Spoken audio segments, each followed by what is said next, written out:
Welcome to another edition of Our City. And if any residents need to contact us or understand any of the issues that are going on or events, they can call our Public Information Office at 908-820-4124 or visit our social media sites. And for this week's show, I'm pleased to be joined by the former Secretary of Homeland Security, a New Jersey resident, Mr. Secretary Jeh Johnson. Mr. Secretary, thank you. Mr. Mayor, thank you for having me. It's a great honor to be included in your podcast. So, Mr. Secretary, I had the good fortune of meeting your wife, Susan, at an event about the USS New Jersey, and she graciously volunteered you to do this, which... No problem. You probably came home and said, "What did you do?" No, not at all. I enjoy podcasts.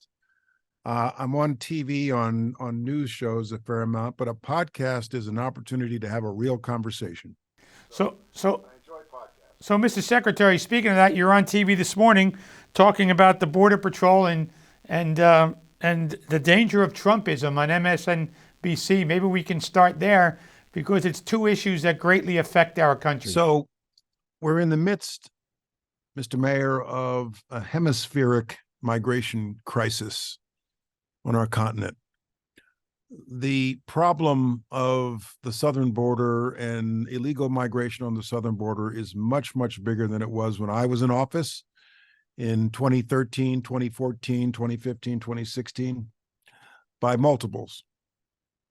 And the hard lesson I learned when I was managing the problem of border security is that we can do things to enhance our enforcement policies, or we can be perceived as lax in our border security. And those things will have an immediate sharp impact on the numbers of people crossing. If you're perceived as clamping down or getting tough, the numbers are going to drop off sharply. If you're perceived as lax, the numbers are going to go up sharply, in part because the smugglers amplify the message, or like used car dealers. They say, you got to go now, you got to go now. The problem, however, the longer term problem is, while you might see these sharp downturns and upturns like we saw in May after the end of Title 42, where we saw this sharp drop off, as long as the push factors in Central and South America persist, the poverty, the violence, the drought, the famine, the corruption, people are going to just keep coming, and the numbers are always going to revert back to their longer term trend lines. And that's what we're seeing right now. And when I said the problem is much bigger now than it was before, in 2014-15, we were dealing with families, children from Central America. Now we've got South America. The most alarming statistic I just read is that there are more migrants crossing into Mexico from the south, from South America versus Central America. You've got Venezuela, Cuba, Haiti, Ecuador now contributing to this, in addition to all the other countries, Mexico, Guatemala, Honduras, El Salvador. And so the problem must be addressed at the source through some very targeted form of foreign aid, encouraging families to stay at home. President Biden understands this because we used to talk about this all the time when he was vice president and I was secretary of DHS. You can do a lot on the southern border. You can build a wall. You can enhance enforcement policies. But as long as those push factors persist, they're going to keep coming. And that's why you got to deal with the problem at the source. So, Mr. Secretary, I read a story about the United States sanctions on Venezuela, which has hurt that country economically. Do you think that's also a reason that increased migration occurs based on our foreign policy issues sometimes?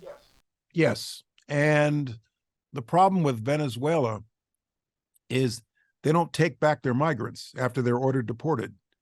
you have to repatriate someone who was deported back to their country, which means that the receiving country has to agree to take them back. And so that's sort of a double whammy that just contributes to the problem.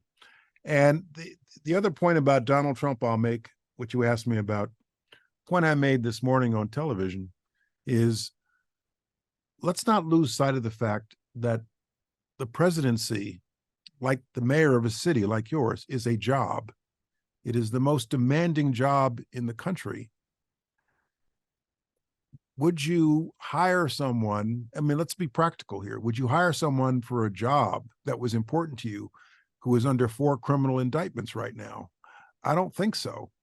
The job of the presidency is more than just leading rallies. It's all comprehensive. It's foreign policy, it's national security, it's domestic policy, it's leading the nation through crisis. It's the CEO of the United States government.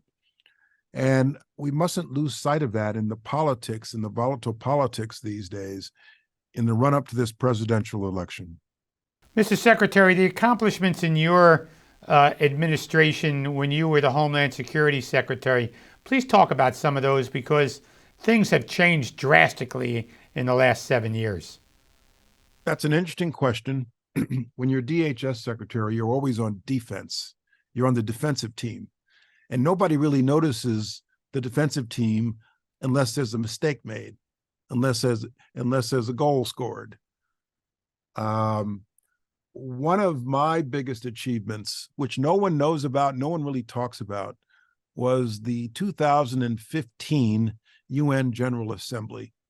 The Department of Homeland Security has the overall responsibility with the NYPD for the security of all these world leaders that come to Manhattan every year in September. The Secret Service is in the lead, and the Secret Service is part of DHS. In 2015, we had something like 170 world leaders, the largest ever, including President Obama, of course, including President Xi of China, Putin of Russia, and the Pope. And the Pope, frankly, wanted no security. He wanted his fiat. He didn't want to see a barricade or a barrier. And we were told if he sees any of it, he's going to walk. So we had to make very special accommodations for the Holy Father. His head of security said to me, the Pope is a humble man. He believes it's all in the hands of God. And I said, well, I'm sorry, but when he's in this country, it's in my hands too. But I breathed a sigh of relief when the Pope left. So it was one of the largest domestic security operations in the history of this country, and we pulled it off flawlessly. Mr. Mayor, before I was Secretary of DHS, I was General Counsel of the Department of Defense.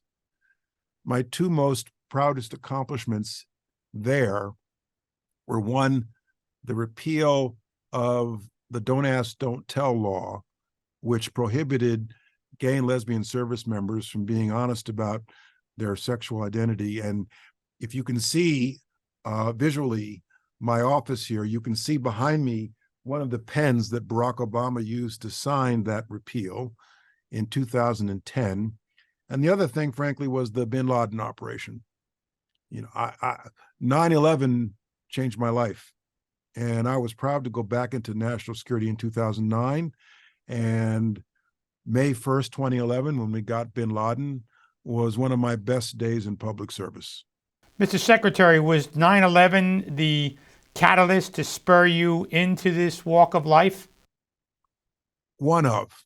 I had been a federal prosecutor very early in my career, 89, 90, 91, when I was a young man. I joined the Clinton administration as general counsel of the Department of the Air Force, which was a civilian political appointment, in 1999, 2000, until the end of the Clinton administration in 01. And I was on 9/11/01 back in this law firm, this very same law firm where I'm sitting right now, Paul Weiss. And I watched the whole thing from my office window on the 28th floor. That motivated me to want to go back into national security in the Pentagon. And when Barack Obama was elected in 2008, I had the chance to do that as the general counsel of the Department of Defense. in his administration, and then, of course, Secretary of Homeland Security. So two quick questions. The two quick questions on what you just said. Were you in that room on 9/11 when they were monitoring the operation in Afghanistan to catch bin Laden? I was not in the Situation Room at the White House, that famous photograph we all see. I Right. was in the basement of the Pentagon, Okay. where we had even better audio and video. I'll say that. Oh, there you go. And the other issue, when you talked about President Clinton, he was on your podcast or something playing the saxophone. Without telling any secrets, can he still play it? Well, you're asking me about my radio show. Or your radio show, I meant. Right. One of my hobbies. How did you get involved in that? Tell us. I've been a listener of WBGO. I'm sure many in your audience are familiar with WBGO 88.3 FM. I've been listening for over 25 years. On weekends, I'm a classic R&B guy. And on weekends, I listen to Felix Hernandez, who's their big DJ on Saturdays, now Sundays too. And I've been a supporter. I've helped them raise money. And then a couple of years ago, the station manager said, "How would you like to have your own show?" And I said, that would be like fantasy camp for me. So once a month, I go on Saturday mornings, 8 to 10 a.m. My last show, I had Hakeem Jeffries on as a special guest.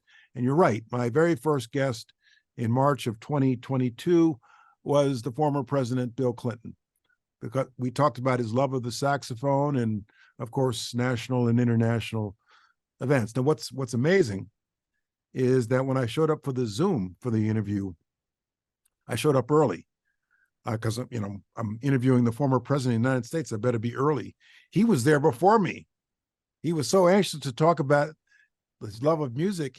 Bill Clinton was actually early, which doesn't happen too much. No, the history of Bill Clinton is not on time, especially a few times when he's visited Elizabeth. And I had to greet him. It's interesting that you say that. Anyway, it was one of my hobbies, Mr. Mayor. Now, can your audience see me? Yes. Okay. Well, you're going to love this. My other hobby. Trains? Can you see that? Yes. HO trains in my basement. Really? Yes. I've rebuilt in my basement the Northeast Corridor. No kidding. Including Newark, Elizabeth. I love trains. I've loved trains all my life. Do you travel by trains, I guess is the operative question. You do? All the time? Anytime I go down to Washington, I always take the train. Oh, because I'm going on Wednesday, and it's the easiest thing to do is to get on the Acela and go to train to Washington. I can't wait for the new Acelas to come on the line. They're long overdue. So, Mr. Secretary, you talked about all of the different umbrella that DHS is over. 22 different departments, more than 250,000 employees, and you were awarded the Ronald Reagan Peace through Strength Award. Besides Border Patrol, what's the biggest challenge that our country faces over the next decade or so? Well, the reason DHS was created in 2002 was counterterrorism. That was the cornerstone mission. And somebody had the idea, let's put into one cabinet level department all the different ways you can enter this country, land, sea, and air. So we mobilized the counterterrorism mission with Border Patrol, Customs, TSA, Coast Guard, Secret Service, FEMA, cybersecurity. It's a big, big agency. It feels big. Actually, it's only a fraction of the size of the Department of Defense, but it feels big.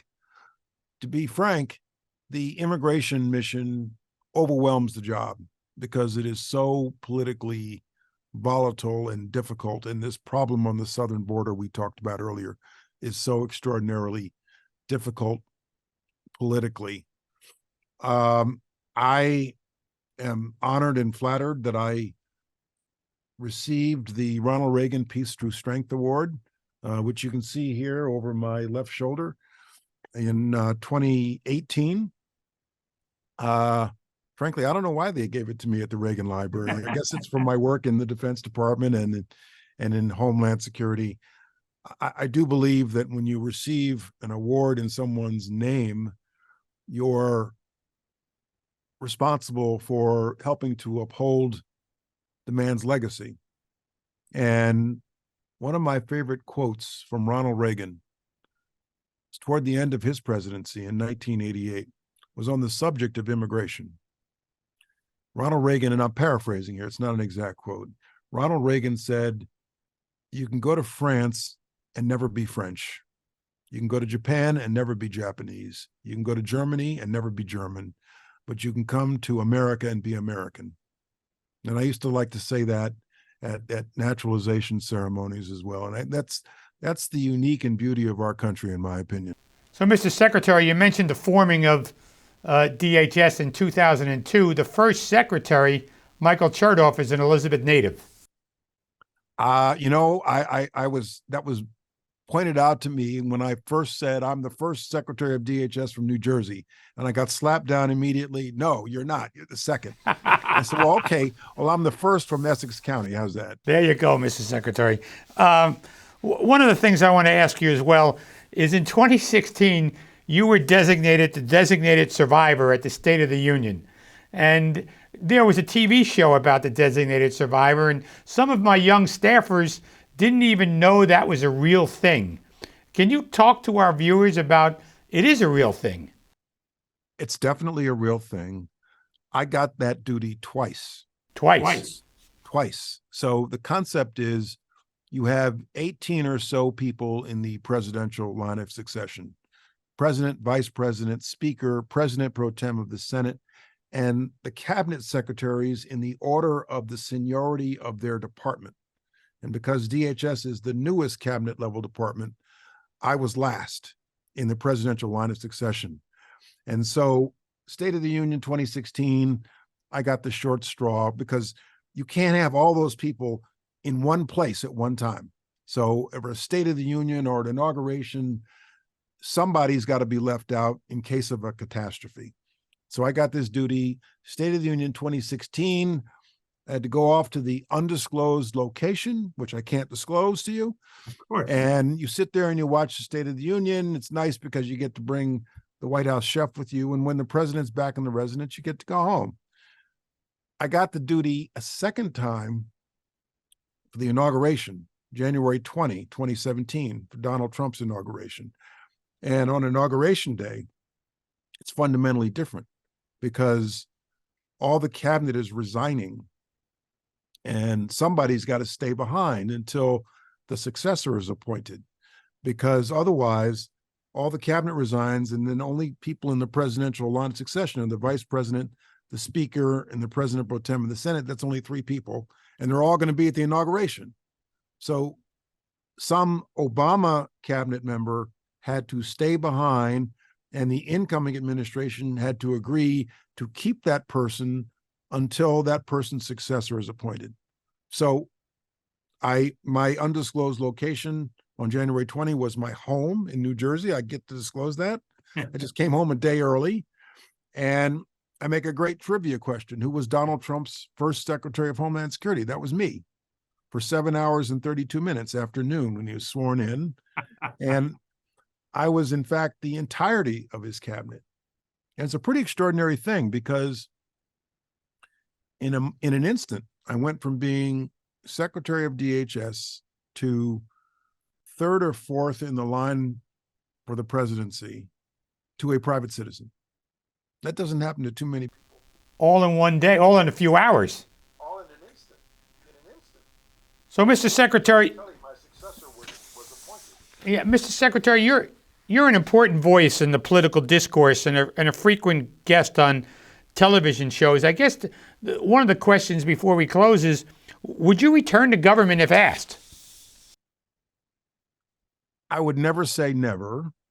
One should never say never to the opportunity to serve the nation, I suppose, but it's not part of the life plan. I've had 4 what I consider to be successful stints in government.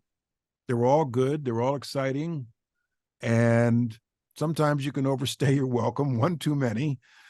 And so when I left in January 2017, my plan has been to remain in private life. I do lots of interesting things like host my radio show, and I have my day job practicing law, and I serve in other ways. I serve on several corporate boards and not-for-profit boards and the occasional TV appearance. It's much easier to talk about this stuff when you don't have the responsibility for it. So I'm very, very happy in private life, Mr. Mayor. And Mr. Secretary, last question. You've had an illustrious career. I have a young staff. What would you say to young people or the younger generations thinking of joining public service or public life in the future? I'll say two things. One, though you may be compensated far less for serving the city of Elizabeth, the state of New Jersey, or the country than you would if you were in private life, the job satisfaction and the fulfillment you feel is often much greater. That was certainly true of my time serving the country. The other thing I'll say, which was a lesson I learned, is be prepared to entertain opportunities to serve the public that you did not anticipate. 2 of the 4 jobs I've had in government, I didn't see coming. I didn't anticipate. General Counsel of the Air Force for Bill Clinton in 1998 and Secretary of Homeland Security for President Obama in 2013. I was totally shocked when I was asked to do those 2 jobs. And my first reaction was, am I equipped to do this? And then I thought to myself, well, the president thinks you are, so I guess that's good enough.